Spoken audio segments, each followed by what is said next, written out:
तस्मै श्री गुरवे नमः।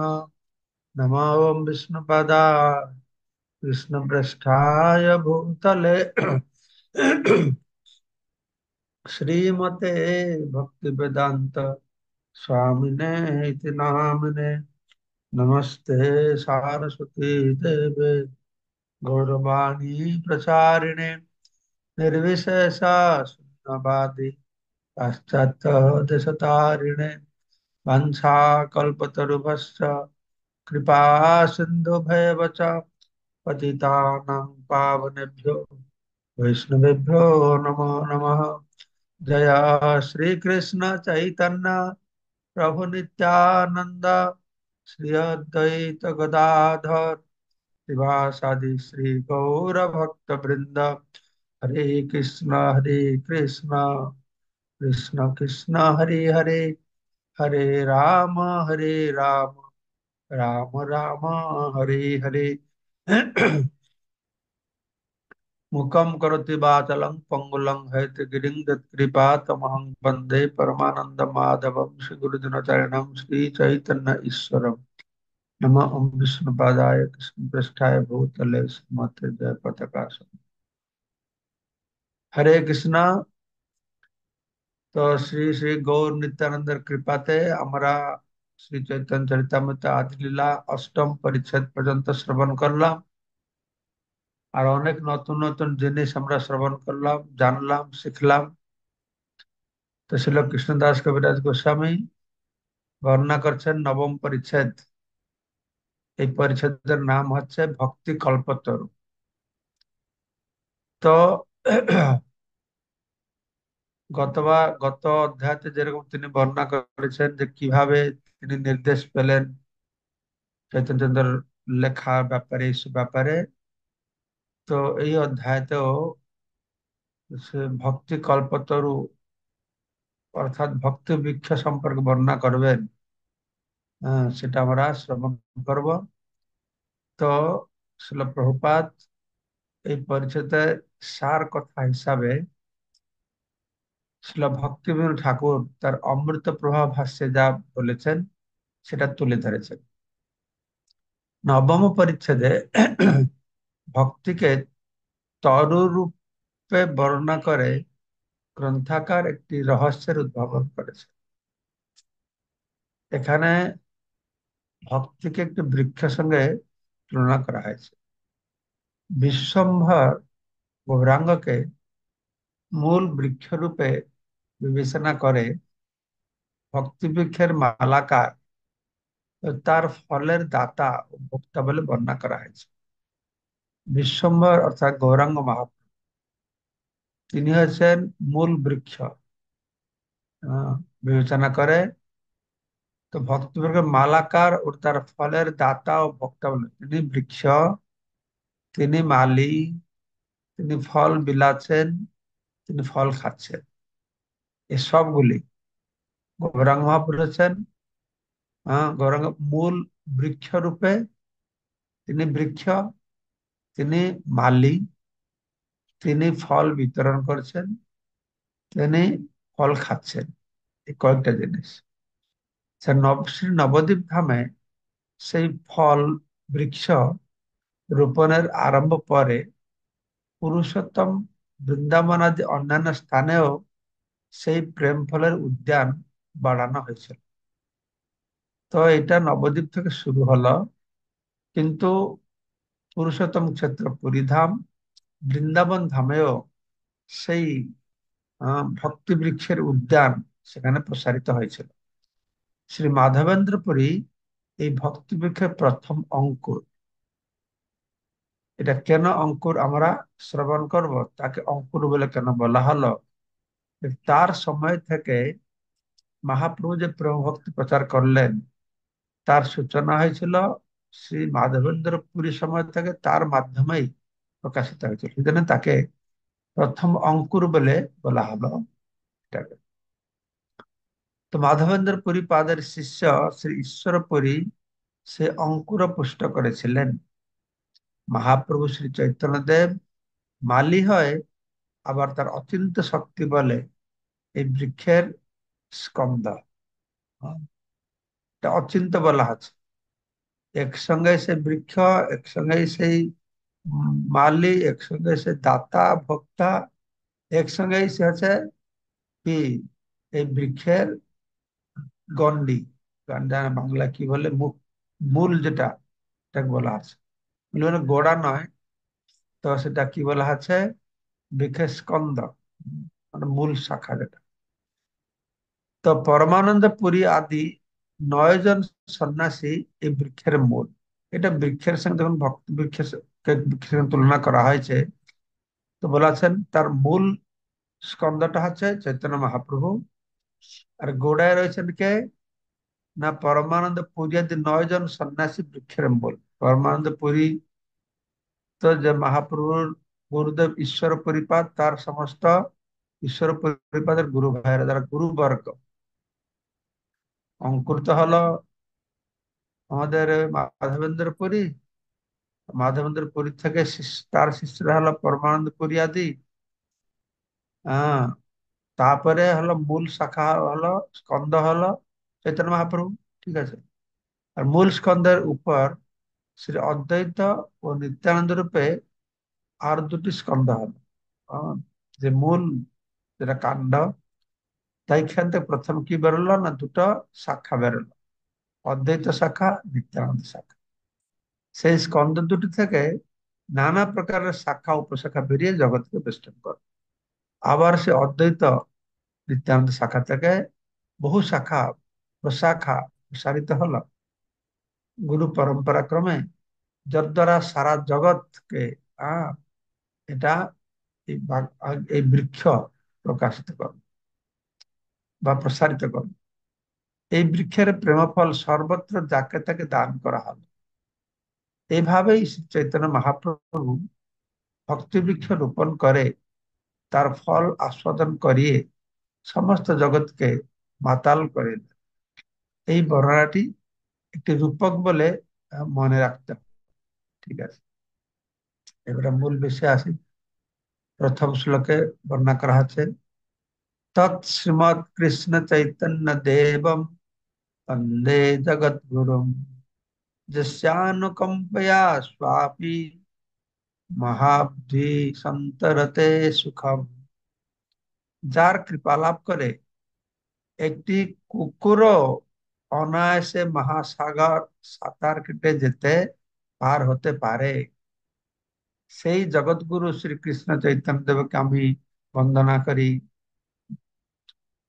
যস্য অনুকম্পয়া স্ব আপি, স্ব মানে কুকুর, তো কুকুরও পর্যন্ত যার অনুকম্পা, যার কৃপা করুণার প্রভাবে কুকুরের পর্যন্ত মহা অবধি সন্তরেত সুখম, মহাসমুদ্রকে অতি শহরে সন্তরণ করে সাঁতার কেটে পার হতে পারে, তম শ্রীমৎ শ্রী কৃষ্ণ চৈতন্য দেবম বন্দে জগৎগুরু, সেই জগৎগুরু শ্রী আহ, শ্রী কৃষ্ণ চৈতন্য দেবকে আমি বন্দনা করি। তং শ্রীমৎ কৃষ্ণ চৈতন্য দেবম বন্দে জগৎগুরু যস্যানুকম্পয়া স্বাপি মহাব্ধি সন্তরে সুখম। তো তাৎপর্যতে প্রভুপাদ বলছেন, কখনো কখনো দেখা যায় একটি কুকুর জলের মধ্যে সাঁতার কেটে একটু দূর গিয়ে তারপর আবার পাড়ে ফিরে আসে। কিন্তু এখানে বর্ণনা করা হয়েছে যে শ্রী চৈতন্য মহাপ্রভু কৃপার প্রভাবে কুকুরও সাঁতার কেটে মহাসাগর পার হতে পারে। যে নদী নয়, সাগর নয়, মহাসাগর। তেমন এই শ্রী চৈতন্য চৈতন্যের গ্রন্থাকার শ্রী কৃষ্ণদাস কবিরাজ গোস্বামী নিজের অসহায় অবস্থার কথা ব্যক্ত করে বলেছেন যে এই ব্যাপারে তার কোনো ব্যক্তিগত ক্ষমতা নেই, কিন্তু শ্রী চৈতন্য মহাপ্রভুর বাসনা বৈষ্ণব শিল মদন মোহনের বিগ্রহের মাধ্যমে যে প্রকাশিত হয়, সেই চৈতন্য চৈতন্য রূপে আহ রূপ অপ্রাকৃত সমুদ্র পার হওয়া তার পক্ষে সম্ভব। তো এই শ্লোকটি পূর্ব অধ্যায়ে বর্ণিত কথার সঙ্গে সম্পর্ক রয়েছে বলে প্রভুপাদ তুলে ধরেছেন। কারণ পূর্ব অধ্যায়ে আমরা শ্রবণ করেছি কি হয়েছিল, কৃষ্ণদাস কবিরাজ গোস্বামী নিজেকে সম্পূর্ণ অযোগ্য বলে উপস্থাপন করেছেন। তো তার দৃষ্টান্তে তিনি এখানে বলছেন যেভাবে একটা কুকুর মহাসাগরকে পার করার একেবারে সমর্থ নয়, তার তুলনায় একেবারে অসম্ভব ছিল কৃষ্ণ গোস্বামী। হ্যাঁ, তিনি নিজেকে দৈন্য সাগর প্রকাশ করে। দৈন্য দৈন্য তো আছেই, তো আসল সত্যটাই তিনি প্রকাশও করেছেন, কোন একটা ভঙ্গি করে নয়। তো এটা কি, যে তিনি বলতে চাইছেন যে আমার পক্ষে এটা সম্ভবই নয়, একমাত্র সম্ভব হয়েছে, হ্যাঁ, যে বৈষ্ণব শিল মদন মোহন বিগ্রহের মাধ্যমে যে চৈতন্য মহাপ্রভু বাসনা, হ্যাঁ, এটা চৈতন্য চরিতামৃত রূপে এই অপ্রাকৃত একটা গ্রন্থ যে প্রকাশ হলো, এটা হচ্ছে সমুদ্রের প্রতিমত্তা। হ্যাঁ, তো এই গ্রন্থ রচনা করার মাধ্যমে আমি কি সমুদ্র পার হতে, এটা কুকুর যেরকম সমুদ্র পার হওয়ার কোনো সম্ভাবনা নেই, আমার পক্ষে সেরকম কোনো সম্ভাবনা নেই, কিন্তু চৈতন্য মহাপ্রভুর কৃপাতে অসহায়, হ্যাঁ, অনায়াসে কুকুরও সাঁতার কাটে পার হতে পারে। আমি সেই চৈতন্য বন্দনা করি, যার কৃপাতে এই চৈতন্য চরিতামৃত রচনার অপ্রাকৃত সমুদ্র পার হওয়া, হ্যাঁ, আমার পক্ষে সম্ভব হবে। এইভাবে তিনি বর্ণনা করেছেন। জয় জয় শ্রীকৃষ্ণ চৈতন্য গৌরচন্দ্র, জয় জয় জয় জয় দ্বৈত জয় জয় নিত্যানন্দ, জয় জয় শ্রীবাসাদি গৌর ভক্তগণ, সর্ব অভীষ্ট পূর্তি হেতু যাহার স্মরণ। তো এখানে প্রথম শ্লোকে কৃষ্ণ গৌরচন্দ্র অদ্বৈত নিত্যানন্দের কথা বলে, দ্বিতীয় শ্লোকে শ্রীবাসাদি গৌর ভক্ত বৃন্দের কথা বর্ণনা করছেন। পরে বলছেন যে সর্ব অভীষ্ট পূর্তি হেতু যাহার স্মরণ, আমার সমস্ত বাসনা পূর্ণ করার জন্য আমি তাদের পাদ পদ্ম স্মরণ করি। বৈষ্ণব জীবনে এগোতে হলে কতটা আমাদের আনুগত্য শরণাগত ভাবে থাকতে হবে, সেটা জ্বলন্ত দৃষ্টান্ত আমরা এখানে পাচ্ছি। কৃষ্ণদাস কবিরাজ গোস্বামী তার এই যে প্রচেষ্টা, তার জন্য কতটা তিনি সতর্ক হয়, নিজেকে দৈন্য ভাব প্রকাশ করে, অসমার্থতা প্রকাশ করে, সাধুগুরু বৈষ্ণবদের কৃপা, ভগবানের ইচ্ছা, এই সবকেই তুলে ধরেছেন, তাতে নিজের যেন কোনোই অবদানই নেই, এটাই তুলে ধরেছেন এর মধ্যে। তো গ্রন্থকার এই আদি লীলার সপ্তম পরিচ্ছেদে তিনি পঞ্চতত্ত্বের বর্ণনা করেছেন। এখানেও ঠিক সেইভাবে সপার্ষদ চৈতন্য মহাপ্রভু বন্দনা করেছেন। হ্যাঁ, তো সপ্তম প্রথম পঞ্চতত্ত্বের বর্ণনা শ্রবণ করেছিলাম। এখানে সপার্ষদ, হ্যাঁ, কৃষ্ণ চৈতন্য প্রভু নিত্যানন্দ, শ্রী অদ্বৈত গদাধর শিবাসাদি গৌর ভক্তবৃন্দ। আর সপার্ষদ শ্রীরূপ সনাতন ভট্ট রঘুনাথ, শ্রীজীব গোপাল ভট্ট, দাস রঘুনাথ। তো এখানে কৃষ্ণদাস কবিরাজ গোস্বামী এই ষড় গোস্বামীও স্মরণ করছেন। শ্রীরূপ শ্রী সনাতন ভট্ট রঘুনাথ, শ্রীজীব গোপাল ভট্ট, দাস রঘুনাথ, এই ছয় গোস্বামীকেও আমি স্মরণ করি। যদিও এখানে শ্লোকে আমি স্মরণ করি কথাটা বর্ণনা নেই, শ্রীরূপ সনাতন ভট্ট রঘুনাথ, শ্রীজীব গোপাল ভট্ট, দাস রঘুনাথের নামটাই উল্লেখ করা হয়েছে। কিন্তু শিল প্রভুপাদ এই শ্লোকের তাৎপর্য বা অর্থ বা মহিমা বা এই শ্লোকের উদ্দেশ্যটা কি, হ্যাঁ, সেটা বর্ণনা করে বলে দিয়েছেন যে কৃষ্ণরাজ কবিরাজ গোস্বামী এই ষড় গোস্বামীকে স্মরণ করছেন।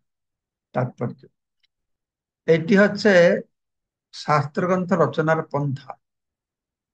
কোন শাস্ত্রগ্রন্থ রচনা করলে এই ভাব, এই মনোভাব নিয়ে আমাদের রচনা করতে হবে। বৈষ্ণবচিত গুণাবলী বিহীন ভাবুকেরা চিন্ময় শাস্ত্র রচনা করতে পারে না। বহু মূর্খ রয়েছে যারা শ্রীকৃষ্ণের লীলাকে শিল্পকলার বিষয় বলে মনে করে, তো অশ্লীল ভাবে গোপিকাদের সঙ্গে শ্রীকৃষ্ণের লীলা সম্বন্ধীয় ছবি আঁকে অথবা গ্রন্থ রচনা করে। আমাদের একটি এই হিন্দু সমাজে একটি বড় কলঙ্ক। অনেক কি করে এরকম ভগবান কৃষ্ণ লীলাকে এই জাগতিক আহ ভাবে বর্ণনা করে। আর আমরা দেখতে পাচ্ছি কত প্রকারের রাধা কৃষ্ণ বিগ্রহকে আহ বিভিন্ন ভাবে লোকেরা আঁকছে, কিন্তু এটা ঠিক নয়। এরকম ঠিক উপর বলতে চাইছে, এই ধরনের মূর্খরা কৃষ্ণলীলাকে তাদের সুখভোগের উপকরণ বলে মনে করে। কিন্তু যারা পারমার্থিক জীবনের জন্য উন্নতি লাভের প্রয়াসী, তাদের অত্যন্ত সাবধানতার সঙ্গে এই সমস্ত সাহিত্য শিল্প বর্জন করতে হবে।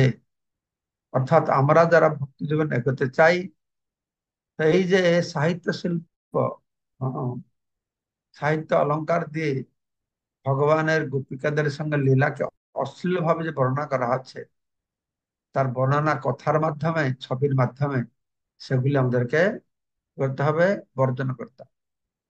ছিল কৃষ্ণদাস কবিরাজ গোস্বামী যেভাবে শ্রী চৈতন্য মহাপ্রভু তার পার্ষদ ও তার শিষ্যদের প্রতি শ্রদ্ধা নিবেদন করেছেন, সেভাবেই শ্রীকৃষ্ণ বৈষ্ণবদের দাস না হতে পারলে চিন্ময় শাস্ত্র রচনা করার চেষ্টা করা উচিত নয়। কোন বৈদিক গ্রন্থ রচনা করতে হলে তো এইরকম মহাপ্রভু তার পার্ষদ তার শিষ্যদের প্রতি শ্রদ্ধাবান হতে হবে।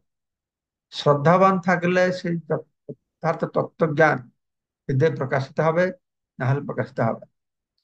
এ সব প্রসাদ লেখি চৈতন্য লীলা গুণ, জানি বা না জানি করি আপনে শোধন।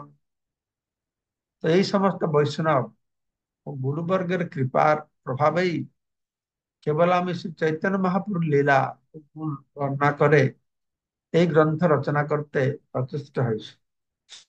আমি জানি বা না জানি নিজের শোধনের জন্য এই গ্রন্থ রচনা করছি। এইটা হচ্ছে এই সমস্ত শাস্ত্র গ্রন্থ রচনা করার মধ্যে যারা লেখে তারা শোধন হয়, এবং সেই গ্রন্থ অধ্যয়ন করে যারা লাভবান হয়, সেটাই লেখকের একটা বিরাট তৃপ্তি আর লাভ। যে কোনো ভাবে যেন আমরা কৃষ্ণের কথাকে আহ, বিস্তর ভাবে প্রচার করতে পারি, সেটাই লক্ষ্য। নিজের মহিমা লোক জানুক, এটা লক্ষ্য না। তাই তার ধন্যভাব প্রকাশ করে কৃষ্ণদাস কবিরাজ গোস্বামী বর্ণনা করেছেন যে আমি জানি বা না জানি, হ্যাঁ আমি জানি বা না জানি করি আপন শোধন। এই গ্রন্থ রচনাকে নিজের শোধন করেছে। এটি হচ্ছে চিন্ময় শাস্ত্র গ্রন্থ রচনার মূল কথা। তাকে অবশ্যই সুচিতা, বিনয়, নম্রতাযুক্ত বৈষ্ণব হতে হবে। আত্মাকে পবিত্র করার জন্য শাস্ত্র গ্রন্থ রচনা করা উচিত, নাম কেনার জন্য নয়। ভগবানের লীলা সম্বন্ধে লেখার মাধ্যমে সরাসরি ভাবে ভগবানের সঙ্গ লাভ হয়। কারণ ভগবান লীলা আমরা লেখি, সে লীলা কথাকে আমাকে ধ্যান করতে হয়, অনুধাবন করতে হয়, পড়তে হয়, দেখতে হয়, জানতে হয়। তাতে কি হয়? তাতে ভগবান লীলার সঙ্গে আমরা আরো প্রত্যক্ষ ভাবে, নিবিড় ভাবে যুক্ত হয়ে পড়ি। আমি একজন মস্ত বড় সাহিত্যিক হব, আমি নাম করা লেখক হব, এই ধরনের উচ্চ আকাঙ্ক্ষা কখনোই পোষণ করা উচিত নয়। কারণ এগুলি জড় বাসনা, এগুলি জীবনের লক্ষ্য নয়। বড় সাহিত্যিক হব, বড় লেখক হব, বড় কথাকার হব, এটা লক্ষ্য নয়। আমি ভগবানের কথা বলবো আমার নিজের শোধনের জন্য। জীব উদ্ধার তো পরে, নিজেকে আগে উদ্ধার করতে হবে। উম, ভারত ভূমিতে মনুষ্য জন্ম হইল যার, জন্ম সার্থক করি কর পর উপকার। প্রথমে নিজের জন্মকে সার্থক করো, ওটা নিজের শোধন করো। তো আমরা যা গ্রন্থ রচনা করি, যা হরিকথা বলি, তার প্রথম উদ্দেশ্য রয়েছে আমাদের নিজের শোধনের জন্য। যদি আমরা অন্য কোনো বাসনা রাখি করি, তাহলে সেটা জড় বাসনা। নিজেকে পবিত্র করার জন্য লিখতে চেষ্টা করা উচিত। তা প্রকাশিত হতে পারে অথবা প্রকাশিত নাও হতে পারে, তাতে কিছু যায় আসে না। প্রভুপাদ উৎসাহিত করেছেন তার সমস্ত অনুগামীদেরকে তিনি বলছেন, তোমরা আমার গ্রন্থ অধ্যয়ন করো, তো তোমাদের ভাষায় তোমরা লেখো। এটা কেন বলেছেন? তার মানে লেখার একটা গুরুত্ব রয়েছে নাকি? সেই জন্য আমরা এই 7 লক্ষ গীতার লেখন ও মহাযজ্ঞ শুরু করেছি। লোকেরা গীতা পড়ে, লোকেরা গীতা শুনে, লোকেরা গীতা বলে, কিন্তু গীতা লেখে না। কিন্তু এখানে বোঝা আছে যে আমাদের লিখতে হবে। আমি আমেরিকা গিয়েছিলাম, সব জায়গায় খুব সুন্দর সাড়া পেয়েছি, সবাই খুব উৎসাহ নিচ্ছে। 1,500 সেট নিয়ে গেছিলাম, সবগুলি প্রায় অর্ডার হয়ে গেছে, শেষ হয়ে গেছে, আর হয়তো পাঠাতে হবে। কৃষ্ণ চান। তো পয়েন্ট হচ্ছে, প্রভুপাদ অনুপ্রাণিত করেছেন আমার সমস্ত অনুগামীর জন্য লেখে, সে বইটা প্রকাশিত হোক না হোক আলাদা, কিন্তু আমার নিজের শোধন যেন আমরা লিখতে থাকি। হ্যাঁ। তো কেউ যদি যথার্থ নিষ্ঠা সহকারে তা লেখেন, তাহলে তার সমস্ত উচ্চ আকাঙ্ক্ষা অবশ্যই পূর্ণ হবে। আমরা ভালো করে যদি পড়ি, খুঁটিয়ে খুঁটিয়ে পড়ি, খুঁটিয়ে খুঁটিয়ে বুঝতে চেষ্টা করি, সেটাকে নিজের ভাষায় প্রকাশ করি, চিন্তা করে দেখো সেই বিষয়টা আমরা কতটা সুন্দর বোধগম্য হবে। হুম।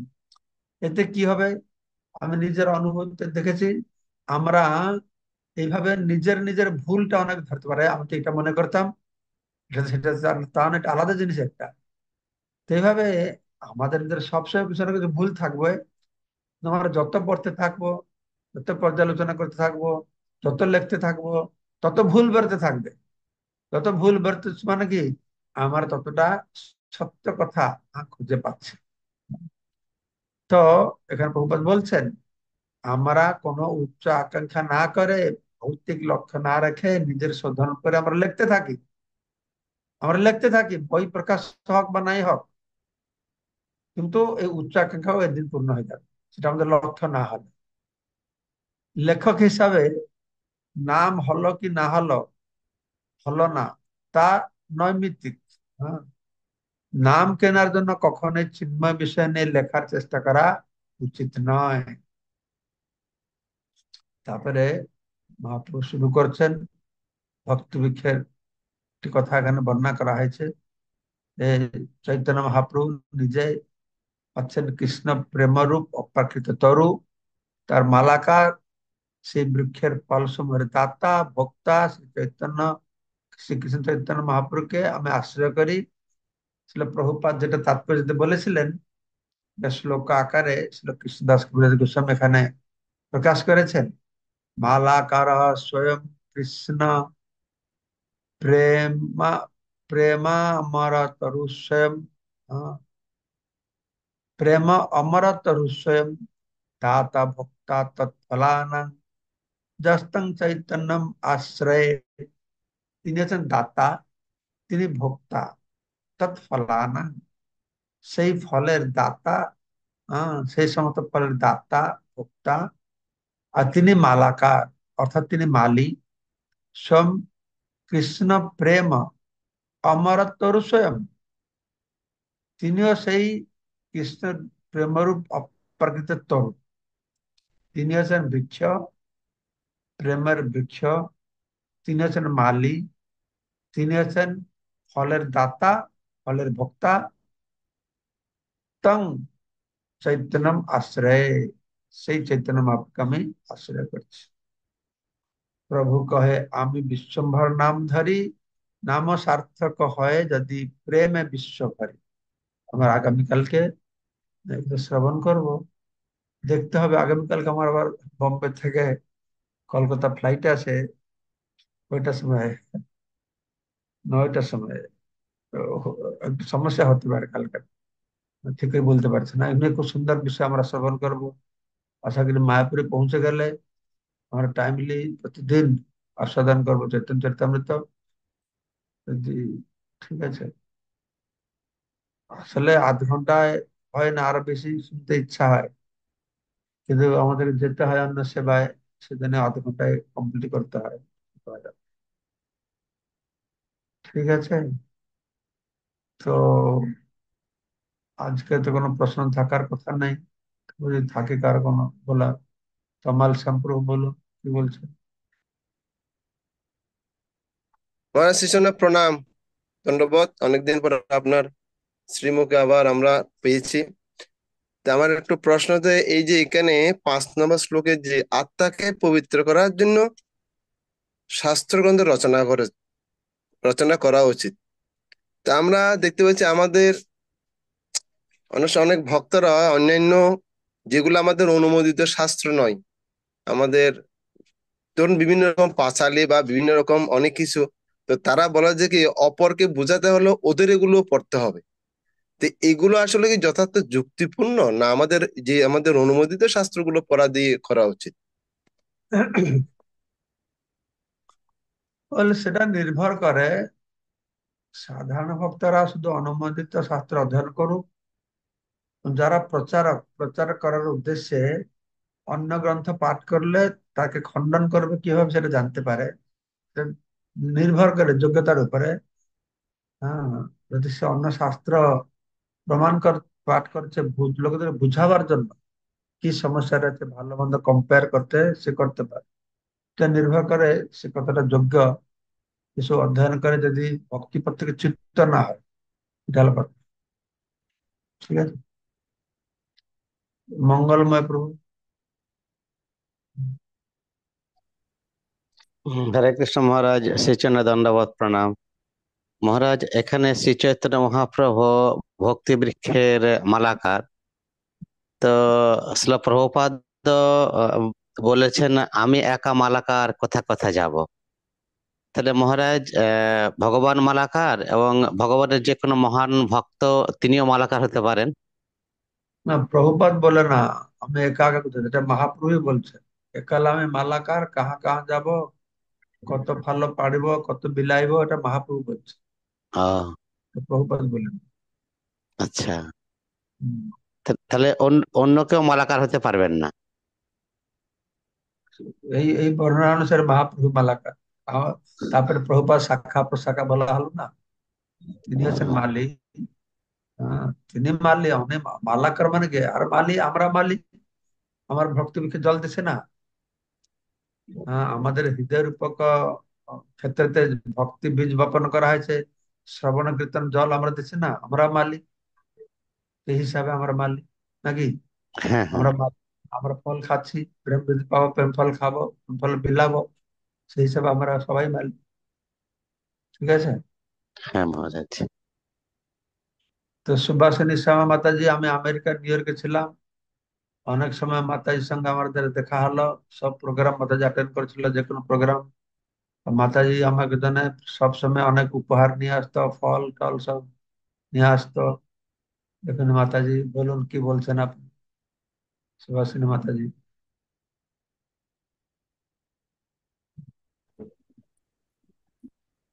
হরে কৃষ্ণ, দণ্ডবাদ প্রণাম মহারাজ, আপনার শ্রী চরণে।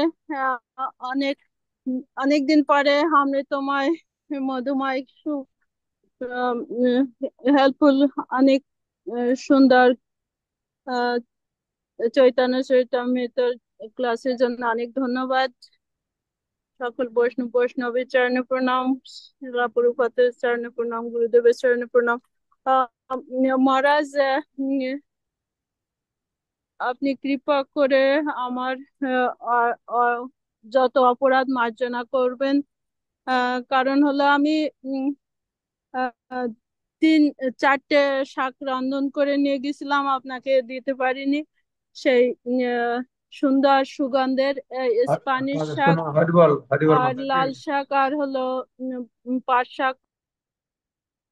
মাতাজি, প্রশ্ন এই থাকলে একটা প্রশ্ন করেন। প্রশ্ন করুন। এগুলো ব্যক্তিগত শাক নিয়ে এসেছিলাম, ওই করেছিলাম, এগুলো এই ফর্মে বলা দরকার নেই। চৈতন্য চৈতন্য কোন প্রশ্ন থাকে বলুন। ব্রুনেশ গৌর প্রভু বলুন। ব্রুনেশ গৌর কি বলছেন? ব্রুনেশ গৌর কনমিট করা। ও আনমিউট করেন।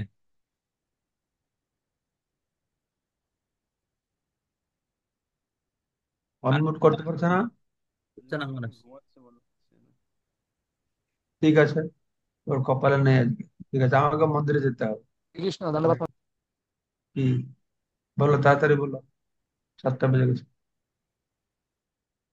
না, নেটের সমস্যা আছে মনে হয় মনে হচ্ছে। মনের সমস্যা আছে, আচ্ছা। ঠিক আছে, সবাইকে অশেষ ধন্যবাদ। আমার খুব আনন্দ লাগছে যে এখানে আমাদের চৈতন্য চরিতামৃত সফরটা রেগুলারলি হবে। ভারতে এসে গেছি আমি, ভারতের হাওয়া লাগে, খুব ভালো লাগছে। মুম্বাইতে আছে, খুব বৃষ্টি হচ্ছে এখানে। তো কালকে সকালে আমার ফ্লাইট আছে, কালকে কলকাতা গিয়ে সোজা মায়াপুর চলে যাবো। তো হরে কৃষ্ণ, বাঞ্ছা কল্পতরুভ্যশ্চ কৃপা সিন্ধু পতিতানাং পাবনায় নমো নমঃ।